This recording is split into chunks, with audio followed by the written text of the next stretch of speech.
તો તમે જોઈ શકો છો કે જુબેલીના પુલેથી આ પક્ષી જે વિદેશી છે એ ઘાયલ છે, તો અમે અત્યારે એને પશુ અભયારણ્ય છે ત્યાં છોડવા આવ્યા છે.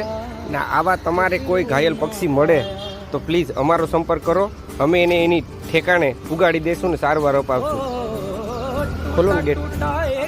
તમે જોઈ શકો છો કેટલું ગંભીર રીતે ઘાયલ છે. એને જોજો પાખુમાં ને બધીમાં લોહી નીકળે છે, અમારા હાથમાં લોહી છે.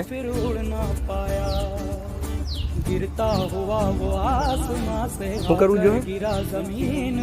એ કંઈ તમારી પ્રોસેસ થતી હોય કરી નાખો. અમારી કંઈ જરૂર પડે, અમારી કંઈ જરૂર છે નામ કે આ કે તે કે લખાવવામાં, આ તો વાંધો નહીં. હમણાં 2 દિવસ પહેલા હું કબૂતર અહીં મૂકી ગયો હતો ભાઈ.